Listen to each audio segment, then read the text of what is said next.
আজকে কটকপুকুর বাজারে প্রচার সারলাম এবং ভাঙড়ে যে কবার এসেছি প্রত্যেক দিনের মতো আজকেও মানুষের বিপুল ব্যাপক সাড়া। মানুষ চাইছেন লাল ঝান্ডাকে দুহাতে জড়িয়ে ধরতে এবং তৃণমূল বিজেপিকে হারানোর জন্য লাল ঝান্ডাকে ভরসা রাখছেন ভাঙড়ের মানুষ, যাদবপুরের মানুষ। আজকে বারবার জল খাচ্ছিলেন প্রচারের মধ্য দিয়ে, কতটা কি কষ্ট হচ্ছিল? তাপপ্রবাহ চলছে, হিটওয়েভ চলছে। আমার তো তোমাদের কথা ভেবে কষ্ট লাগে। ফলত তোমরাও সাবধানে থেকো, যত পারো জল খেও, বিশ্রামে থেকো। দৌড়াদৌড়ি করতে হবে সবাইকে, কিন্তু তার মধ্যেও হিট স্ট্রোক হওয়ার আশঙ্কা আছে। এই প্রচণ্ড হিটওয়েভের মধ্যে সবাই সুস্থ থাকে, আমিও চেষ্টা করছি যেটুকু সুস্থ থাকা যায়। নির্বাচনী প্রচার শেষে এলাই খাওয়া দাওয়ার আয়োজন, মাংস ভাতের আয়োজন করা, ওদের পয়সা আছে, ওরা করছে। সেই পয়সা তো লোকের পকেট মেরে হয়েছে। এই যা যা পয়সা হয়েছে, এত ঠাঁটবাট, এ তো ওষুধের দাম বাড়িয়ে, কারেন্টের দাম বাড়িয়ে, ইলেকট্রাল বন্ডের টাকা নিয়ে, কয়লা, গরু, বালি, চাকরি, লটারি, শিক্ষা, স্বাস্থ্য সবেতে টাকা মেরে রাস্তা, জল, কল, আলো, নিকাশি, খাটা পায়খানার টাকা ছেড়ে দিয়েছে তৃণমূলের নামে, এই অভিযোগ অবধি আছে। তো যে তাদের কাছে ওইসব আছে করেছে। মানুষ ভালো থাকুন, সবাই যাতে পেট পুরে গরম ভাত, মাংস ভাত খেতে পারে, আমরা তার জন্য লড়াই করছি। কতদিন প্রচার করছেন? কতদিন প্রচার করছি? হয়ে গেল মাসখানেক, সোয়া 1 মাস তো হয়ে গেল। এই সকালে বিকালে এত দামোদয়ের মধ্যে এনার্জি পাচ্ছেন কিভাবে? আপনি যেভাবে পাচ্ছেন আমার খবর কভার করতে, আমি ওইভাবে পাচ্ছি আপনাদের কাছে আসতে এনার্জি। আমরা দৌড়াদৌড়ি করছি। দেখেন, গরমের দেশ, 99% মানুষ এর মধ্যেই দিন আনা দিন খাওয়ার কাজ করে। গরম পড়েছে বলে বাড়িতে বসে থাকবো, এইটা করার বিলাসিতা খুব অল্প লোকের আছে, বেশি লোকের নেই। তাই গরম নিয়ে বেশি কমপ্লেন করে লাভ নেই। যেভাবে তৃণমূল নির্বিচারে গাছ কেটেছে, পুকুর বুঝিয়েছে, তাতে করে আরও গরম বেড়েছে। বিজেপি যেভাবে পরিবেশ ধ্বংস করেছে দেশ জুড়ে, আরও গরম বেড়েছে। এবং তার মধ্যে দাঁড়িয়ে আমরা সকলে যে লড়াইটা লড়ছি, তার মধ্যে পরিবেশ বাঁচানোর লড়াইটাও খুব জরুরি। পরিবেশ রক্ষা করতে হবে, আরও সবুজায়ন করতে হবে। এই আমাদের ভাঙড়ের ইস্ট কলকাতা ওয়েটল্যান্ড বুঝিয়ে যে ধ্বংস করার চেষ্টা চলছে, তা হলে আরও সমস্যা বাড়বে। আমরা এই উন্নয়নের কথা যে বলছি, তার মধ্যে পরিবেশ বান্ধব উন্নয়ন একটা গুরুত্বপূর্ণ বিষয়। সেটা হলে গরমও কমবে। ততদিন পর্যন্ত এই গরমের মধ্যেই আমরা সবাই প্রচার করব, কাজ করব, রাজনীতির কাজ মানুষের জন্য। 1 মাস ঘুরছেন, 1 মাস মতো প্রচার করছেন। এই যাদবপুর কেন্দ্রের তৃণমূলের হাত থেকে ছিনিয়ে নেওয়া রসদ কি পেয়েছেন? হ্যাঁ, পাচ্ছি তো। আরে যাদবপুর আমরা জেতার জন্য লড়তে নেমেছি। যাদবপুর বামপন্থীরা জিতবে ঠিকই। ভাঙড়ে আইএসএফ এর সাথে বোঝাপড়া হলে খুব ভালো হয়। তা আইএসএফ এর নেতারা যদি গাঁট হয়ে বসে থাকেন, তা আমার তো কিছু করার নেই। আমি আইএসএফ এর কর্মী সমর্থকদের কাছে আবেদন জানিয়েছি, তারা নিশ্চয়ই সেই কথা শুনবেন। তারাও বোঝেন যে তাদের এই ভোট ভাগাভাগি হলে তাদেরও ভালো হবে না। আমরা সব মিলে এককাট্টা হয়ে, কংগ্রেস বলো, আইএসএফ বলো, বামফ্রন্টের ভেতরের বামপন্থী দল, বামফ্রন্টের বাইরের বামপন্থী দল, আমরা সব এককাট্টা হয়ে যাদবপুরের 7টা বিধানসভা জুড়ে তৃণমূল বিজেপির বাইরে আরো বড় একটা তৃতীয় পরিষদ তৈরি করে ফেলবো। আইএসএফ বলছে আমরাও তো জিতবো। না, সেটা এখন দল প্রার্থী দিয়েছেন ওনারা, তা সে কিছু তো বলবেন নিশ্চয়। আমি তাদের প্রতি শুভেচ্ছা জানাই, প্রার্থী যিনি হয়েছেন তার প্রতিও শুভেচ্ছা জানাই। সকলে এটা বোঝেন যে 7টা বিধানসভা জুড়ে সিপিএম আর আইএসএফ এর মধ্যে কারা তৃণমূল বিজেপিকে হারানোর জন্য বেটার শক্তি, এটা আইএসএফ এর কর্মী সমর্থকরাও বোঝেন, নেতৃত্বও বোঝেন। আমি তাদের শুভবুদ্ধির উপর বিষয়টা ছাড়লাম, তাদেরকে গোটাটা বিবেচনা করতে অনুরোধ করছি।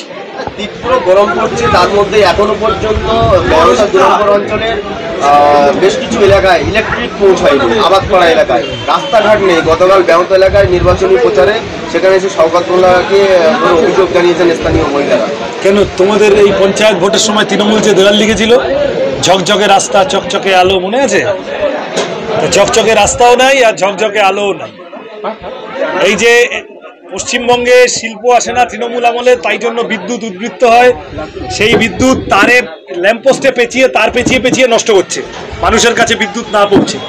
আর যে কটা লোকের কাছে বিদ্যুৎ পৌঁছেছে, এখন তো শেষ 7 দিন 10 দিন 15 দিন পারলে রোজ লোডশেডিং হচ্ছে। তা এক হচ্ছে যাদের ঘরে বিদ্যুৎ আছে তাদের বেশি কারেন্টের টাকা দিয়ে এখন লোডশেডিং এর মধ্যে রাত্রিবেলা বসে থাকতে হচ্ছে এই ভয়ানক গরমে 40-42 ডিগ্রিতে। আর একটা বড় অংশের কাছে বিদ্যুৎ নেই। বাইরে থেকে যারা এসে ভাঙড়কে মধুভাণ্ডার হিসেবে দেখে মধু খেয়ে যাবেন ঠিক করেছেন, গুন্ডামি করে যাবেন ঠিক করেছেন, ভাঙড়ের মানুষ এখন তাদের কাছে জানতে চাইছে কেন ভোট দেবো বাপ তোমাকে।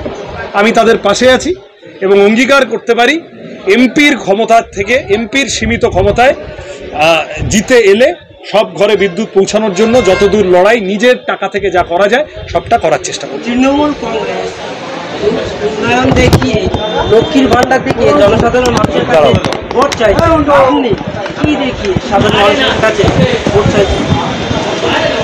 আমি রুজি রুটির কথা বলে ভোট চাইছি। এই সব সরকারি প্রকল্প কিচ্ছু বন্ধ হবে না বামপন্থীদের সময়। বামপন্থীরা কাল সুযোগ পেলে এইসব কিচ্ছু বন্ধ হবে না, বরং ডবল ডবল চলবে। কারণ এখন তৃণমূল পাবলিকের ট্যাক্সের টাকা 80 টাকা নিজেরা মেরে দিচ্ছে, 20 টাকা সরকারি প্রকল্পের মাধ্যমে লোকজনকে দিচ্ছে।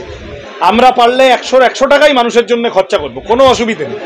তার সাথে জিনিসের দাম কমাবো, চাকরির বন্দোবস্ত করব, 100 দিনের কাজ শুধু ফেরাবো তাই নয়, 200 দিন করব, কৃষকের ফসলের খরচের 1.5 গুণ দাম করব, স্কুল কলেজ হাসপাতালের বন্দোবস্ত করব, ভাঙড়ে ভালো হাসপাতাল বানাবো। এই যা যা কথা মানুষের কাছে রুজি রুটির বেঁচে থাকার জীবন জীবিকার কথা নিয়ে যাচ্ছি, মানুষ সমর্থন করছেন, ভালোবাসছেন। চাকরি বাতিল প্রসঙ্গে হাইকোর্টে রাজ্য সরকার যে আপিল করেছিল কার্যত ধাক্কা খেয়েছে, এবং ওয়েস্ট বেঙ্গলে যারা আইনজীবী রয়েছে তারা বলছে যে চাকরি যারা হারিয়েছে তাদের চাকরি বাঁচানোর জন্য কার্যত মন্ত্রিসভাকে বাঁচানোর জন্য সুপ্রিম কোর্টে সওয়াল করছে রাজ্যের আইনজীবীরা। কি বলবেন? চাল আর কাকড় হাইকোর্ট আলাদা করতে পারেনি, সুপ্রিম কোর্টও আলাদা করতে পারলো না। এক লপ্তে 25,000 লোকের চাকরি চলে গেল, এটা তৃণমূল, একমাত্র এর জন্য তৃণমূলকে দায় নিতে হবে। তেতে যা হলো, 20টা বাজে লোককে বাদ দিতে গিয়ে 4টে ভালো লোকও বাদ পড়ে গেল। আমরা বলেছি যোগ্য চাকরি প্রার্থীরা আসুন, আমরা সাথে আছি। আর যাদের চাকরি পাওয়ার কথা ছিল না, তৃণমূল পয়সা খেয়ে চাকরি দেবে আশ্বস্ত করেছিল। তৃণমূল আমলে পয়সা দিলে বাঘের দুধ অবধি পাওয়া যায় এমন বন্দোবস্ত করেছে তৃণমূল। তাদের তো এখন আমও গেল, ছালাও গেল। তাদেরকে বলছি তৃণমূল আপনার চাকরি বাঁচাতে পারলো না, আপনি গিয়ে এবারে তৃণমূলের কাছে টাকা ফেরত চান, দরকারে আমরা থাকবো সাথে। এই লোকসভার ভোটের আবহাওয়ায় কি তৃণমূলের মন্ত্রিসভা কি জেলে যেতে পারে? ইতিমধ্যে ক্যানিং ব্যুরোর বিধায়ক, আমরা সূত্র মারফত খবর পাচ্ছি, ক্যানিং ব্যুরোর বিধায়ককে 16 তারিখে ইডি আবার দেখেছে। আরে বললাম তো, ইডি সিবিআই এর খাড়া যে কটা লোকের ওপর ঝুলছে সব হয় জেলে যাবে, আর নয় তালে আছে বিজেপিতে যাবে। এই ভোটের পরে বিজেপিতে গিয়ে আর লাভ হবে না, কারণ বিজেপি দিল্লি থেকে চলে যাবে। কে বাঁচাবে? আমরা তো প্রথম দিন থেকে বলছি, যদি ভাইপোর চুরি ডাকাতির হিসেব চাও, যদি তৃণমূলের কয়লা, চাকরি, বালি, লটারি, শিক্ষা, স্বাস্থ্য যা চুরি করেছে তার শাস্তি দিতে চাও, দিল্লি থেকে বিজেপিকে তাড়াও। বিজেপি এদেরকে বাঁচিয়ে রেখেছে, বিজেপি এদেরকে ধরছে না, খালি মাঝে মাঝে ইডি সিবিআই পাঠিয়ে ঘুরঘুর করিয়ে যাচ্ছে, কিন্তু ধরছে না। ফলত এই যা তদন্ত, এই তদন্ত ত্বরান্বিত হবে, গতি পাবে দিল্লিতে নতুন সরকার এলে, এবং সেই নতুন সরকার তৃণমূলের এখানে এই যে চুরি ডাকাতি এদের শাস্তির বন্দোবস্ত করবে। এখন যাদের যাদের ইডির ডাক আসছে তারা নিশ্চিন্ত থাকুন যে তারা বেশি দিন পালিয়ে বাঁচবেন না। তৃণমূল নেতা সংসদ কল্যাণ বন্দ্যোপাধ্যায় বলছেন যে ওই মাসের 1 বছরের মধ্যে পুড়িয়ে দেওয়া যায়। কটার সময় বলেছে? কালকে। কটায় কল্যাণবাবু যা বলেন সেটা কটায় বলেন, ওইটা হিসাব রাখতে হবে। উনি সকাল সকাল বলে দিয়েছেন এইটা, আমি জানি না, সকাল সকাল তো এইসব বলার কথা না। কালকে সকালবেলা কি, যাই হোক, বুঝতে আমি আর বেশি কথায় যেতে পারি না, বয়স হয়েছে ওনার। বলেছেন, কিন্তু কল্যাণ বন্দ্যোপাধ্যায়রা আইনের ঊর্ধ্বে নয়। কল্যাণ বন্দ্যোপাধ্যায়রা মুখে যাই বলুন, শেষমেশ আইন যা বলছে সেইটা মেনে চলতে হবে। যদি মনে হয় যে ওনার কথায় দম আছে, সুপ্রিম কোর্টে যান, কথা বলুন, কোনো অসুবিধা নেই। আইনের ঊর্ধ্বের কথা বললেন বলে একটি কথা আপনাকে বলবো যে ইতিমধ্যেই অরবিন্দ কেজরিওয়াল দিল্লির মুখ্যমন্ত্রী গ্রেপ্তার করেছে এজেন্সি, হেমন্ত সোরেনকে গ্রেপ্তার করেছে এজেন্সি। আমাদের রাজ্যে চাকরি চুরি, গরু চুরি, তেরপল চুরি, পুকুর চুরি, সমস্ত চুরি সব কিন্তু কালীঘাটের দিকে যায়, তার ইঙ্গিত। তাদেরকে গ্রেপ্তার করছে না, অথচ তারাই বাইরে এসে বড় বড় কথা বলছে, এজেন্সির বিরুদ্ধে তোপ দাগছেন, আইনের বিরুদ্ধে তোপ দাগছেন। কি বলবেন এই বিষয়ে? আমি তোমায় এটা বলি, আমাদের ছোটবেলা বুদ্ধবাবু একবার আমরা 230 ওরা 30 এই বলেছিলেন বলে চতুর্দিকে সমালোচনার ঝড় বয়ে গেছিল, তোলপাড় হয়ে গেছিল। আর আজকের মুখ্যমন্ত্রী মঞ্চে দাঁড়িয়ে, একটা মুখ্যমন্ত্রী, তিনি 2 অক্ষরের এমন সব শব্দ ব্যবহার করছেন যেগুলো জনসমক্ষে বলা যায় না, কোথাও কোনো হইচই নেই। যে কোনো প্রশ্নে যে কোনো শালীনতার সীমা অতিক্রম করে কোর্ট, বিচার ব্যবস্থা, বিরোধী দল সবাইকে গাল দিচ্ছে তৃণমূল। এরা আসলে এই সাহস পাচ্ছে তার কারণ বিজেপি এদের বলেছে, তোরা যা খুশি কর, সিপিএমকে খালি বাড়তে দিবি না, কংগ্রেসকে বাড়তে দিবি না, বাকিটা আমরা তোদের বাঁচিয়ে দেবো।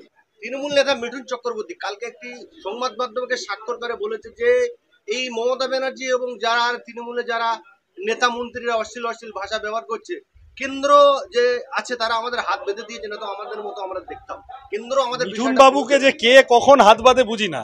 ছোটবেলা দেখতাম সুভাষ চক্রবর্তীর সাথে ঘুরতেন, তারপর হঠাৎ দেখলাম তৃণমূলের এমপি হয়ে গেলেন, তারপর এখন দেখছি বিজেপির ওইসব কি সব কেউটে সাহেব গোকরো সাহেব ওইসব বলেন। মিঠুন চক্রবর্তী পশ্চিমবাংলা কেন ভারতের সর্বজন শ্রদ্ধেয় অভিনেতাদের একজন। আমি তার অভিনয়ের ভক্ত। তিনি বড় পর্দায় অত্যন্ত সুন্দর, বড় পর্দার বাইরে যদি এত ঘন ঘন রং পাল্টাতে থাকেন তাহলে রাজনীতির রঙ্গমঞ্চেও অভিনয়ই করছেন মনে হবে, সেই কথাকে খুব গুরুত্ব দেওয়া যায় না। ভাঙড়ে এসসি এসটিদের নিয়ে আলাদাভাবে প্রোগ্রাম করার কথা বলেছে তৃণমূল। তৃণমূলকে এইটা বুঝতে হবে, এসসিদের দাবি আর এসটিদের দাবি এক নয়। এসসি যারা তাদের জীবনে চলার পথে সমস্যা, আর এসটি যারা তাদের জীবনে চলার পথে সমস্যা, সবটা এক নয়। এসসি এসটি বলে একসাথে সব মিলিয়ে মিশিয়ে দেওয়াটা ঠিক হয় না। 2 নম্বর হচ্ছে, এই তৃণমূল আমলে বিজেপি যেভাবে এসসি এবং এসটি হোস্টেলগুলো বন্ধ করেছে, স্কলারশিপ বন্ধ করেছে, চাকরির ক্ষেত্রে সংরক্ষণ লাটে তুলে দিয়েছে, তৃণমূল আমলেও অনুরূপ অনেকগুলো কাজ করা হয়েছে, যার ফলে পশ্চিমবঙ্গের এসসি এবং এসটিদের উত্তরণের পথ বাধাপ্রাপ্ত হয়েছে। তুমি গোটা পুরুলিয়া, বাঁকুড়া, ঝাড়গ্রাম, মিদনাপুর জুড়ে, বীরভূম জুড়ে আদিবাসী হোস্টেলগুলোর অবস্থা দেখে এসো। তৃণমূল টাকা খরচা করা বন্ধ করে দিয়েছে। তাহলে যারা কার্যক্ষেত্রে এই সব করছে তারা এসে এবারে মিটিং ডেকে মঞ্চ খাটিয়ে এলাহি খাওয়া দাওয়ার আয়োজন করে তারা বলবে আমরা এসসি এবং এসটিদের উন্নয়ন করে দিয়েছি। ওইটা আসলে যারা ভুক্তভোগী তারা ওটা মানবেন না, বুঝবেন না। লাল ঝান্ডা এই লড়াইটায় নিপীড়িত, বঞ্চিত, শোষিত মানুষের সাথে আছে, আমরা আছি, এটা লাল ঝান্ডাই লড়তে পারবে। তাহলে তো বলতে হবে তৃণমূলের খুব খারাপ দুরবস্থা। দেখো, কেউ খাওয়া দাওয়া করছে তাতে আমার কিছু বলার নেই। নিশ্চয় তৃণমূলের সাথেও কিছু গরিব মানুষ আছেন, তারা মিছিলে হেঁটে টেটে ক্লান্ত হয়ে যদি একটু খেতে পান, বসে গরম ভাত খান, তাহলে ভালো, সেটা কোনো অসুবিধা কিছু নেই। কিন্তু তোমরা যেভাবে এলাহি এলাহি বলছো, সেইটা জোটাচ্ছে কোত্থেকে সেইটা তো একটু প্রশ্ন করতে হবে তাহলে। আর তৃণমূলের এত দুরবস্থা হয়ে গেছে নাকি যে খাওয়া দাওয়া না এই না করলে লোক জোটানো যাচ্ছে না? মিছিলের শেষে ভালো করে খাওয়াবো দাওয়াবো এইটা না বলে লোক জুটছে না নাকি? আমি জানি না। যারা খাচ্ছেন তারা খান, আমার কিচ্ছু বলার নেই তাদের প্রতি। গোটা ভাঙড়ের সমস্ত মানুষ যারা তৃণমূলের মিছিলে গেল না, তারাও যাতে পেট পুরে মাংস ভাত খেতে পারে সেইটা ব্যবস্থা করতে নেমেছি, লড়তে নেমেছি।